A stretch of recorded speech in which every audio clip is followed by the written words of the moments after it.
So you guys know what an archery target looks like, right? So you know what an archery target looked like in the medieval period. Yeah? No.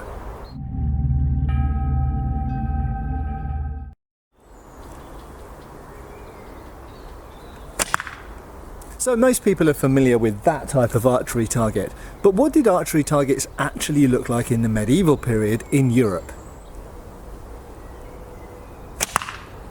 So when we actually start looking at the source material for medieval European archery targets, we find that there are some very common types and that turn up in art and also in historical literature or texts of the period, and also we get a little bit of an archaeological and etymological clue as well as to the types of targets that were being used in medieval times. Now, by far the most important element to archery targets, particularly in England it has to be said, although this is to be found in continental Europe as well, are the so-called butts. That's right, the butts. Now, this channel is quite famous for its butts. Now, actually, when you look at English place names, be it villages, towns, all the way up to cities, we often find areas which are called something butts or the butts.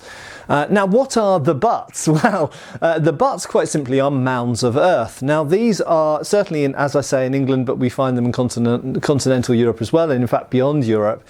These are mounds of earth which are essentially backstops, but they kind of are targets in their own right.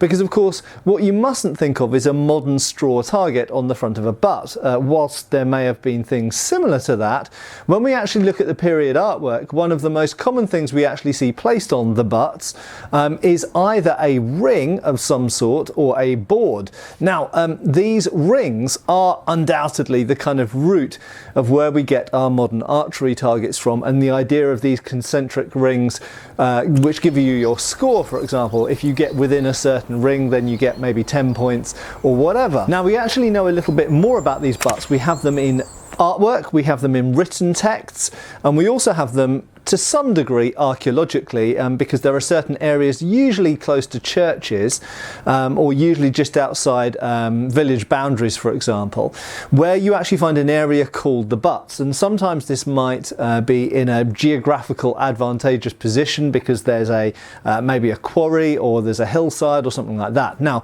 the butts are two mounds of earth and they're a certain distance apart. Now, if we go to the text records from Henry VIII's time, so admittedly this is kind of post-medieval, this is Tudor, but nevertheless this is almost certainly linking back to a tradition which goes all the way back into the sort of let's say the 12th, 13th centuries.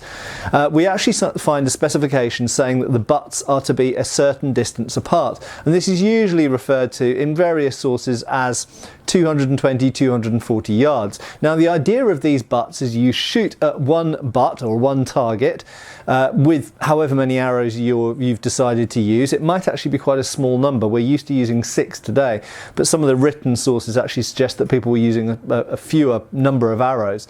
You shoot at that target over there and you'll take turns, and then you go up, you collect your arrows from the butts at that end, and then you shoot back at the butts back at the other end. Now, in terms of the target that was placed on or in front of these butts, I think this could take various forms, but certainly we have this 14th century source from the Lutteral Psalter, which is English, mid-14th century, which shows a ring placed on the butts, and the butts are very clearly illustrated and the target is also very clearly shown. What's important to note, of course, is that the butts were there in 14th century England and they were there in 16th century England, and probably they go back all the way to the 12th or 13th century. So the concept of the butts, or two mounds of earth on which a target is placed, actually lasted for hundreds of years in England, and was similar was used on the continent as well. In terms of the actual target, I would say what seems to be the most commonly shown in what artwork we have, and we don't have a huge amount, seems to predominantly be a ring, but we also sometimes see a circle, and this links into a later type of butts that we see, particularly when we get into the 15th century and going into the 16th century, which is more like we might associate with a shooting gallery. And this, instead of being a mound of earth, is actually a wooden construction, or sometimes even a building, which has a target built into it. And of course this provides a safe shooting range where people can't walk into. Now, this absolutely, inextricably and undeniably connects to later shooting galleries or shooting ranges used for guns. And in fact, the so-called, the expression the butts in England, we actually find that the butts were later transformed into ranges for arquebuses and later muskets and later rifles. So we actually even find in the 19th century some villages have an area called the butts, and that's where they have rifle ranges, and that's where the local, for example, rifle volunteers practiced.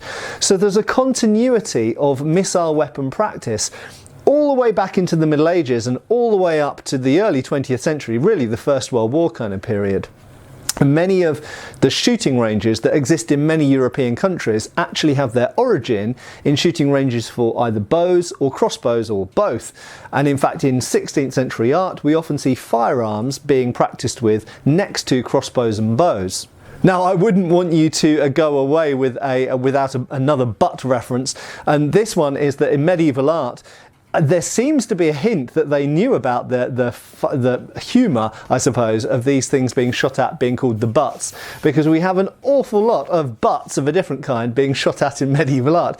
But that's conjecture on my part, and I haven't looked deeply into the etymological veracity of that statement. Whether medieval people recognised that a butt could also be that kind of butt, I'm not actually sure, but it does seem a little bit more than a coincidence that you often have these archers shooting at butts.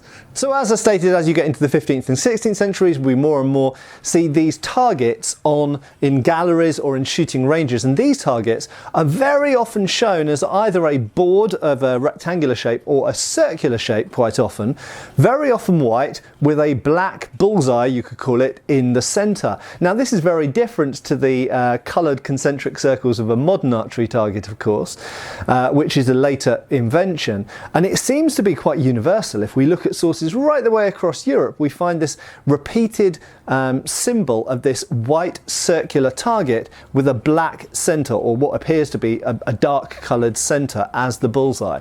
So this seems to have been the evolution of the ring placed on the earthen butt. Later on they made essentially wooden butts or wooden shooting galleries, and then they placed these circular targets. Now what these circular white targets with black dots on were made of, I don't personally know. You could say that maybe they were made like straw targets, like a modern archery target, but I have to say they don't seem to be. They almost look like they're made of wood.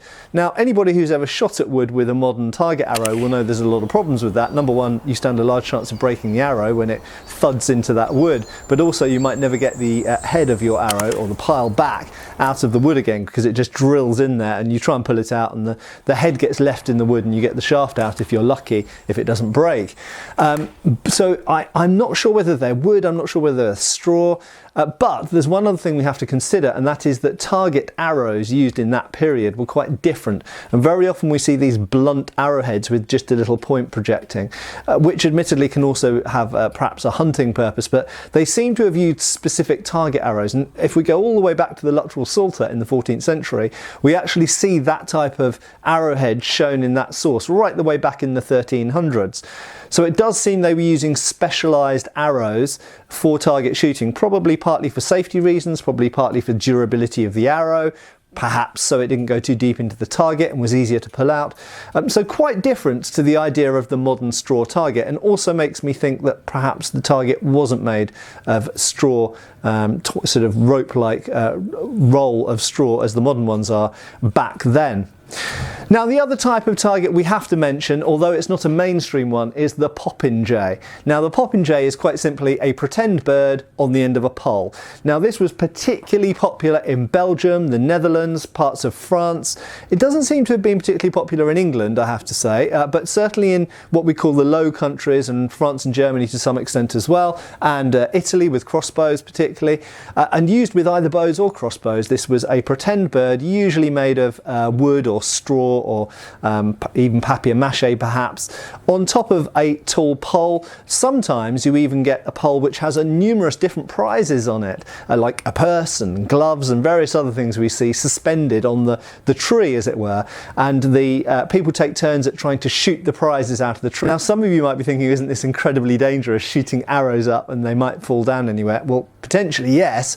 So they obviously took safety in mind to some extent, and probably had an unpopulated area behind where they were shooting perhaps. The other implication is they were using blunt arrows, and this seems to be the case in some of the artwork, that because you only need to hit the bird off the pole, you don't need a sharp arrow necessarily. So I think some of the times they were using specialist arrows. Again, I know we've drifted into the Renaissance and even into the 16th and 17th centuries, and in fact the popinjay goes all the way through later with firearms into the 19th century and even perhaps 20th. But I hope that gives you an idea of where some of these things came from. I think the popinjay was probably introduced via the Ottoman Turks. We see it particularly in Ottoman art, and also I think in Persian and Mamluk art as well. So I think that was probably an import into Europe that came in with the Ottoman invasions of the 16th century probably. But the butts are a very ancient thing, and certainly in England with the longbow, the butts seem to have been the standard form of archery, and as I say, we have very little evidence of the popinjay in England as far as I've seen so far. In terms of the actual target itself, I think that probably for most of the medieval period you were shooting at a ring placed on an earthen mound. I think that's a fairly safe bet. If you wanted to recreate a medieval archery tournament, then 2 butts, so earthen mounds, placed about 200-240 yards apart, and you shoot at one, then you go and get your arrow and you shoot back at the other, and it goes back and forth like that, and with a ring placed on each mound, and you're trying to get the arrow into the ring. I think the other option is to make a shooting gallery with a wooden sort of palisade almost, and you shoot at targets which are usually white, usually with a black centre. And also something worth noting is on some of this artwork you can actually see people scoring the hits, or indicating where the hits have hit on the target with a sort of stick, I believe. I think that's what they're doing anyway. Quite similar in some ways to how indicators work on modern shooting ranges to show you where your bullets hit the target, however many hundreds of yards away, which obviously would have been closer range back then with crossbows and bows, but nevertheless a similar concept. And I think we should also emphasise the fact that modern shooting range technology and setup and even geographic location in many cases owes a very direct and absolutely direct lineage down to crossbow and longbow practice. Hope this has been interesting. Give us a like and a subscribe if you haven't done already, and I'll see you really soon on the channel again for another video. Cheers folks. Thanks for watching. We've got extra videos on Patreon. Please give our Facebook a like and subscribe if you haven't already. Cheers folks.